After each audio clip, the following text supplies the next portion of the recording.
Sir এই দেখুন, কেউ নাড়াচাড়া তো করেছে। যেই লোকটা এই ওয়্যারটা কেটেছে সে খুব ভালো করেই জানতো এই ওয়্যারটা কাটলে পুরো এরিয়ার কারেন্ট চলে যাবে। আর পুরো সোসাইটিরও। হ্যাঁ। ঠিক আছে, থ্যাংক ইউ। পরিষ্কার, কেউ রাত্রি 2টোর সময় এই জাংশন বক্স থেকে পাওয়ার সাপ্লাই কেটে দিয়েছিল, যাতে সোসাইটির যে সিসিটিভি ক্যামেরাগুলো আছে সেগুলো অফ হয়ে যায়। তারপরে ও কম্পাউন্ডে ঢুকলো আর মিস্টার সিডের ঘরে ঢুকে গেছিল। আর প্রায় 2টো থেকে 2:30টার সময় খুনটা করে, হিরেগুলো চুরি করে আর তারপর ওখান থেকে পালিয়ে যায়। আর তারপর 3টের সময় আবার কারেন্ট চলে এলো।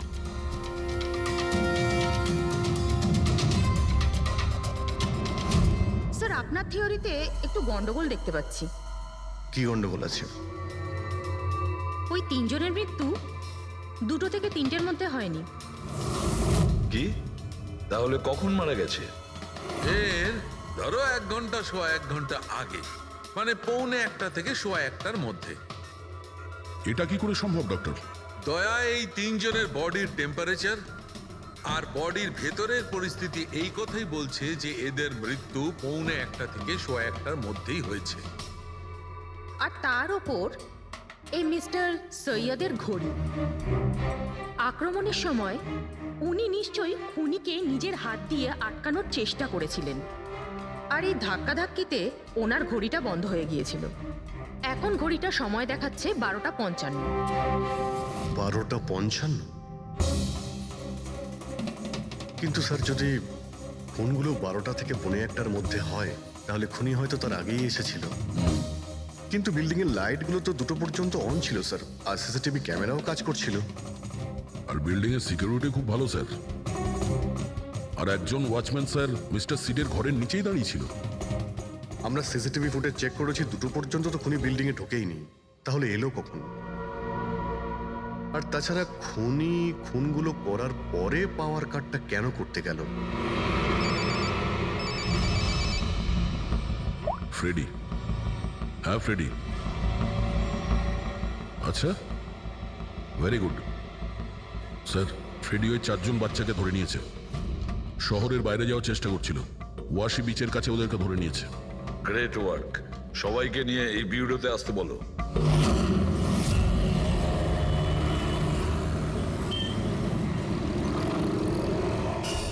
ওরা আমাদের জন্য মরে গেছে। এগুলো তোমরা ওই হীরের জন্য করেছো না? হিরে?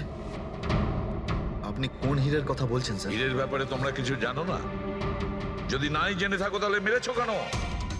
হ্যাঁ স্যার, আমরা কাউকে মারিনি। ওই কাবারা মেরেছে স্যার, আরও আমাদের জন্যই এসেছিল। আমরাই ওকে ডেকেছিলাম স্যার। এই কাবারা আবার কে? ও একজন কুখ্যাত সিরিয়াল কিলার আর ডাকাত। এক মিনিট, এটা ওই 1940-এর কাবারা নয় তো? আরে আমি এই ব্যাপারে পড়েছি স্যার। ও শুধু লোকেদেরকে লুটতোই না স্যার, বরং তাদেরকে খুব খারাপভাবে মারতো। হ্যাঁ, উনি। আরে ও তো মারা গেছে, বহু বছর হয়ে গেছে। তোমরা ওকে ডাকলে কি করে? আমরা একটা হিস্ট্রি প্রজেক্ট বানাচ্ছিলাম, তাই আমরা ভাবলাম যে সত্যি ডাকাতকে ডাকলে আরো ভালো হবে। তাই আমরা ওর আত্মাকে ডাকছিলাম, কিন্তু সবকিছু গন্ডগোল হয়ে গেল। যা কিছু হয়ে যাক, হাত ছাড়বি না।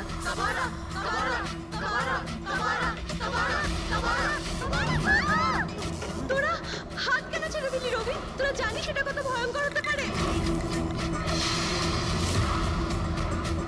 Guys, let's just change.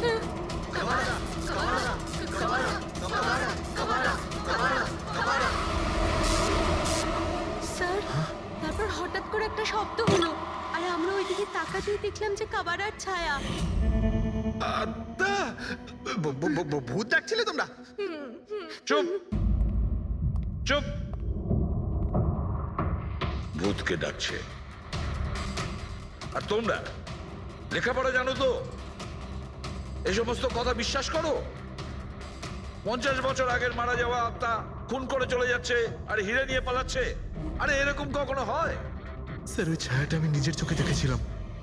ওর মুখ, চোখ, নাক কিচ্ছু ছিল না স্যার। কটার সময় দেখেছিলে? স্যার, তখন 2:05 বাজছিল। স্যার, আমি সেলফোনের টর্চ অন করেছিলাম, তাই সময় দেখতে পেয়েছিলাম।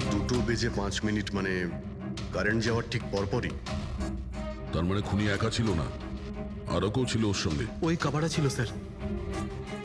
হ্যাঁ স্যার, আমরা খুব ভয় পেয়ে গেছিলাম আর আমরা ওখান থেকে মনিকার হোস্টেলে পালিয়ে গেলাম। স্যার আসলে আসলে আমি আপনাদের থেকে একটা কথা লুকিয়েছি। অ্যাকচুয়ালি সেই রাতে বন্ধুদের ভয় দেখানোর জন্য আমি প্ল্যানচেট নিয়ে মজা করেছিলাম। টেবিলটা পা দিয়ে নাড়িয়েছিলাম আর ম্যাগনেটের সাহায্যে ব্লাড আর কাবারা লিখেছিলাম স্যার। সরি স্যার, কিন্তু এই ছায়ার ভয়ঙ্কর মুখটা আমি দেখেছিলাম, ওটা কাবারার আত্মাই ছিল স্যার। একটা কথা মনে রাখবে, এই আত্মা টাত্মা বলে কিছু নেই। পঙ্কজ, এদের সবার বাড়িতে ফোন করো, ডাকো এদের বাড়ির লোককে, বলো এদেরকে নিয়ে যেতে, কেমন? অভিজিৎ, এই ছেলেমেয়েরা তখন নিশ্চয়ই কিছু দেখেছিল, নিশ্চয়ই দেখেছিল। আর যা কিছু দেখেছে সেটা এই 3টে হত্যার সঙ্গে জড়িত। খোঁজ নিয়ে দেখতে হবে কে সেই ছায়ামূর্তি।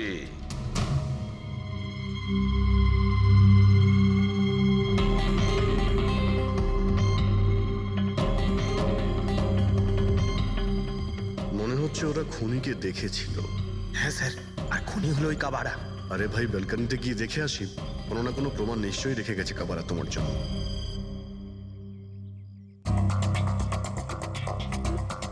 তাহলে এটা পড়ার আওয়াজ শুনেছিল লোকেরা।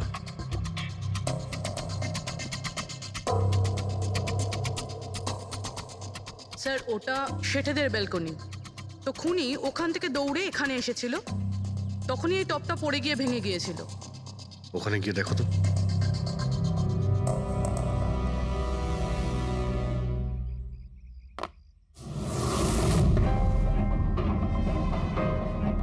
স্যার ছাপটা ক্লিয়ার নয়, তবে মনে হচ্ছে এটা 7 নম্বরের জুতো। পা খুব ছোট, মনে হচ্ছে এর হাইট খুব একটা বেশি হবে না। যতই ও ছোট হোক না কেন, ও খুব শক্তিশালী। যেভাবে ও খুন করেছে, তোমার কি মনে হয় পঙ্কজ? কিছু বলবে? এই জুতোর চিহ্ন কোনো মানুষের, নাকি আত্মারাও আজকাল জুতো পরা শুরু করে দিয়েছে? না স্যার, আপনি যা বলছেন সেটা ঠিক, কিন্তু ওই নাক কান মুখ ছাড়া ওই ছায়াটা কি ছিল স্যার? এটা আর এমন কি ব্যাপার? তুমি নিজের মুখে এটা লাগিয়ে নাও। এই নাও, এই নাও। না চোখ আছে না নাক আছে, একদম ছায়া। আর অন্ধকার ছিল, তাই ওদেরও মনে হয়েছিল যে খুনি কোনো আত্মা ছিল। এক তো ওরা প্ল্যান চেট করছিল, তার উপরে অন্ধকার হয়ে গিয়েছিল, তাই এরকম ছায়া দেখলে তো ওরা অন্যরকমই কিছু ভাববে, তাই না? একটু ভাবো, আত্মার 10 কোটি টাকার হীরের কি প্রয়োজন? কি করবে ওদিও? এই কাজ কোনো আত্মার নয়, কোনো মানুষের। রাত্রি 12:55 মিস্টার সেঠ আর মিসেস সেঠ আর তাদের চাকর রামু, এই 3 জন খুন হয়ে যায় রাত্রি 2টোর সময়। জংশনের মিটার বক্সে কেউ তার টেনে ছেড়ে, আর রাত্রি 2:05 খুনিকে প্রেরণার ব্যালকনি থেকে পালাতে দেখে আদনান। এক প্রশ্ন এটাই যে স্যার, খুনি বাড়ির ভিতরে ঢুকলো কি করে? আমাদের কাছে রাত্রির 2টো পর্যন্ত সিসিটিভি ফুটেজ আছে স্যার। দুপুরের পরে বাড়ির কাছে কেউ আসেনি, দরজা জানলা সব বন্ধ ছিল, কেউ এন্টার করতেই পারবে না। ব্যাপারটা তো এরকম দাঁড়ালো যে রাত 12:55 খুনি জাদু বলে বাড়িতে প্রকট হয়ে সবাইকে মেরে ফেললো। কি বললে তুমি ফেডরিক? কি বললে? বলিনি তো আমি, মানে ফেডরিক, তুমি একদম ঠিক বলেছো। খুনি এটাই করেছে, একদম ওই কাজটাই করেছে। মানে কাবারার ভূত? চুপ! কাবারার ভূত? আমি এটা বলতে চাইছি যে খুনি ওই খুনের রাতে ও আগে থেকেই উপস্থিত ছিল, বাইরে বেরোয়নি ও। তার মানে বাড়ির ভেতরেরই কোনো লোক? কিন্তু স্যার, বাড়ির তো সবাই মারা গেছে। অন্য কেউ, দয়া, অন্য কেউ ছিল যে খুনের রাতের আগেই রুমে আগের থেকে বসেছিল, বাইরে যায়নি সে। একটা কাজ করি আমরা, সিসিটিভি ফুটেজ চেক করতে হবে, দেখতে হবে খুনের 2-4 দিন আগে কে কে মিস্টার আর মিসেস সেটের ঘরে এসেছিল। দয়া, অভিজিৎ, তোমরা সেটের বাড়িতে যাও আর দেখো কোনো লুকোনোর জায়গা আছে কি না।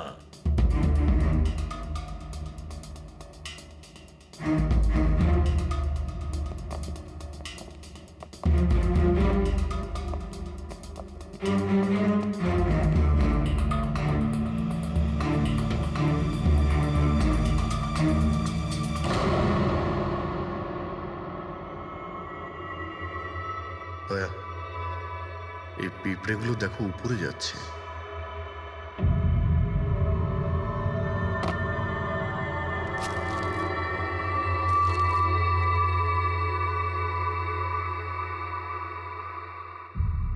Dry fruits?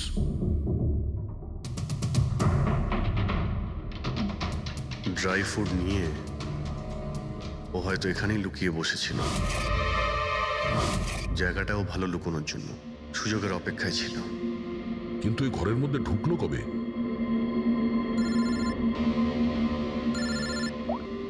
হ্যাঁ স্যার,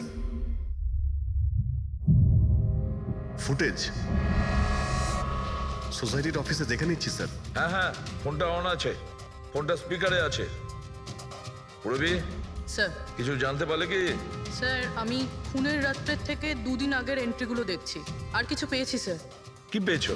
2 দিন আগে স্যার চ্যাম্পিয়ন সেলস কোম্পানির একটা টেম্পো এসেছিল 10:15টার সময়।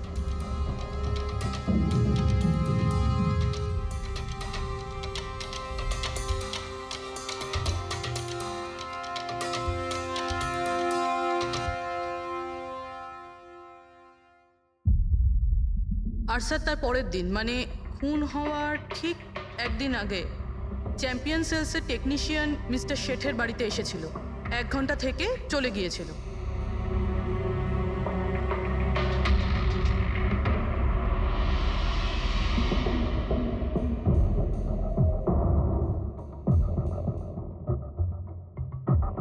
আপনি একটু বাইরে যান।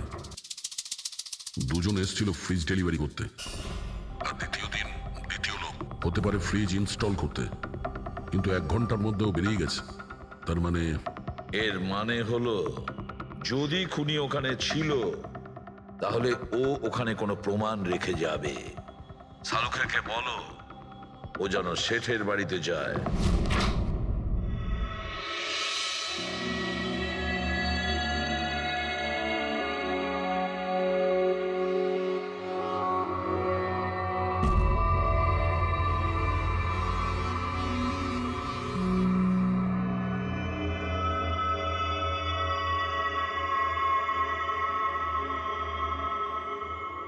কিছু পাওয়া গেল ডক্টর? হ্যাঁ, পাওয়া গেছে ইলেকট্রোল্যাক্স। হ্যাঁ, সোডিয়াম ক্লোরাইড, ইউরিয়া, ওই সব কিছুই যেগুলো একজন মানুষের ঘামের মধ্যে থাকে। আচ্ছা, এর মানে হলো খুনি এই ফ্রিজের মধ্যেই ঢুকে এসেছিল এখানে। যখন ফ্রিজের ডেলিভারি হয় ও ফ্রিজের ভিতরে লুকিয়েছিল আর বাড়িতে ঢুকে পড়ে। হ্যাঁ স্যার, কয়েকদিন আগে আমি নতুন একটা ফ্রিজ নিয়েছি। কোম্পানির লোক ডেলিভারির পরে ফ্রিজটা খুলতে দেয় না। তারপর 1-2 দিন পরে যখন ইনস্টলেশনের লোক আসে তারা ফ্রিজটা খোলে। তার মানে মিস্টার সিড আর তার বাড়ির লোক জানতেই পারেনি যে ঘরের মধ্যে আর কেউ ঢুকে বসে আছে। একদম, ওই লোকটি ফ্রিজের মধ্যে ঢুকে বসেছিল, ফ্রিজের মধ্যে ওর গরম লাগছিল, গরম থেকে ঘাম বেরিয়েছে, ওই ঘাম ফ্রিজের মধ্যে রয়ে গেছে। কিন্তু ডক্টর সালুখে, ফ্রিজের কার্টন তো সিল থাকে, তাহলে খুনি ভেতরে গেল কি করে আর নিঃশ্বাসই বা নিচ্ছিল কি করে?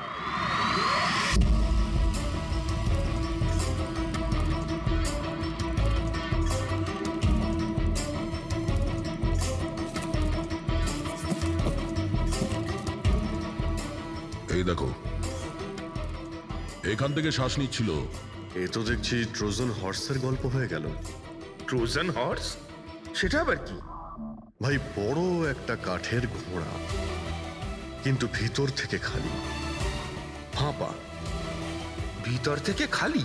হ্যাঁ, যার মাধ্যমে গ্রিক সৈনিকেরা ট্রয়ের মধ্যে ঢুকে পড়েছিল। গ্রিক সৈনিকেরা বড় একটা কাঠের ঘোড়া ট্রয়েতে পাঠিয়েছিল, যাতে আগে থেকেই সৈনিকেরা ছিল। ট্রয়ে পৌঁছানোর পরে সৈনিকেরা বাইরে বের হয় আর তারপর ট্রয়ের উপরে আক্রমণ করে। এই খুনিও একই উপায় অবলম্বন করেছিল আর সফলও হয়েছিল।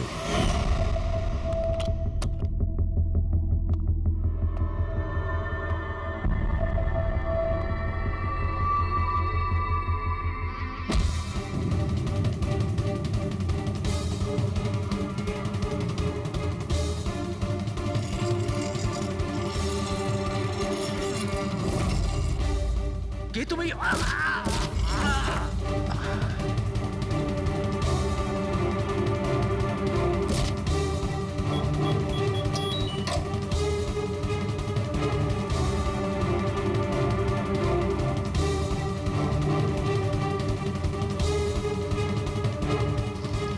যাওয়ার আগে ও নিজের হাত ধুয়েছিল, অস্ত্রটাও পরিষ্কার করেছিল, আর ঠিক 2টোর সময় ওর যে সঙ্গী নিচে ওয়েট করছিল সে পাওয়ার সুইচ অফ করে দিয়েছিল, আর অন্ধকারের সুযোগ নিয়ে ও এখান থেকে পালিয়ে গেছে। পালাতে গিয়ে ও ওইখানে ওই ব্যালকানিতে যায় যেখানে ও টপটা ফেলে দেয়।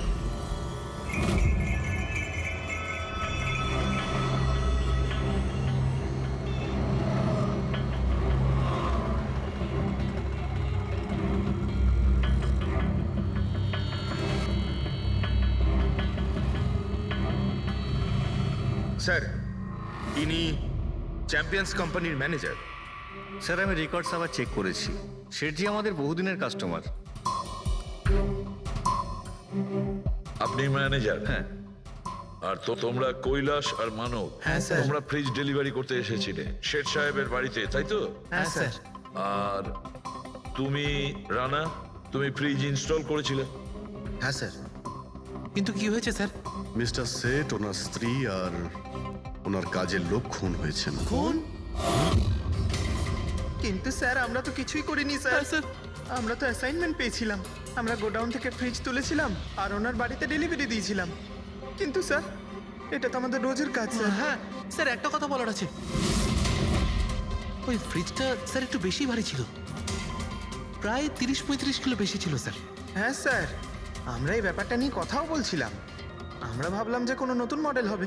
স্যার আমি এদের লগবুক চেক করেছি, এরা দুজনে 9টার সময় গোডাউনে পৌঁছেছিল, আর 9:30টার সময় টেম্পোতে ফ্রিজটা লোড করেছিল, আর 10:15টার সময় এরা ওই ফ্রিজটাকে মিস্টার সিডের বাড়িতে ডেলিভারি করে ওখান থেকে বেরিয়ে গেছিল। এর মধ্যে তো কেউ ফ্রিজের ভিতরে ঢুকতে পারবে না। যা কিছুই হয়েছে 9:30টার আগেই হয়েছিল স্যার।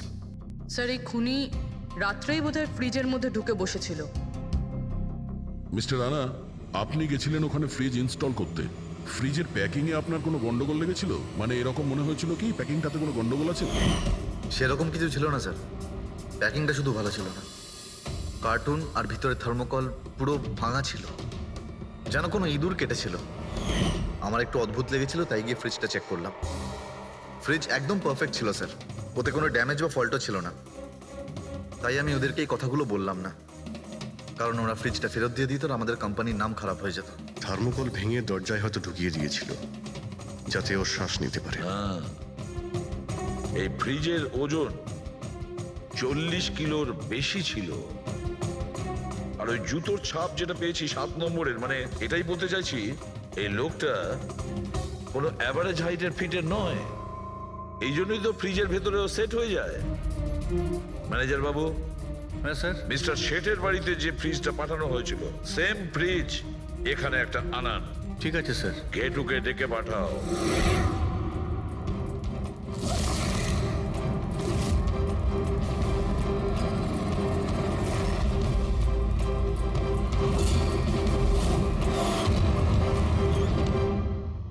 আপনি ডেকেছেন আর আমি চলে এসেছি।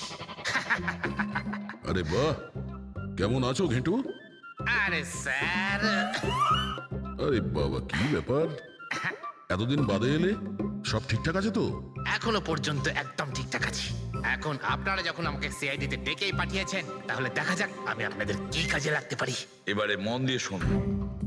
3টে খুন হয়েছে, আর আমরা সন্দেহ করছি যে খুনি ওই ফ্রিজের ভেতরে বসে লুকিয়ে ঘরের ভেতরে ঢোকে, 3জনকে খুন করে আর পালিয়ে যায়। এই ফ্রিজটার ভেতরে? হ্যাঁ, এই ফ্রিজটার ভেতরে। আর স্যার? আর তোমাকে হ্যাঁ। ওইভাবেই ফ্রিজের ভেতরে যেতে হবে আর বসতে হবে। স্যার, আমাকে ফ্রিজের ভেতরে যেতে হবে? হ্যাঁ।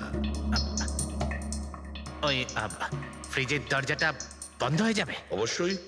তোমাকে ফ্রিজের ভেতরে বসে বাইরে বেরোনোর চেষ্টা করতে হবে। কিভাবে বাইরে বেরোবে আমাদের দেখাও। কিন্তু স্যার একটু এক গ্লাস জল পাওয়া যাবে? নিশ্চয়ই পাবে। ফ্রিজের ভেতরে যাও, ভেতরে যাও, যাও। যাচ্ছি স্যার। চল কেটু, চলে যা ফাঁসি কাটে। আজকে হয়ে গেছিস তুই বলির পাঠা। যাচ্ছি স্যার।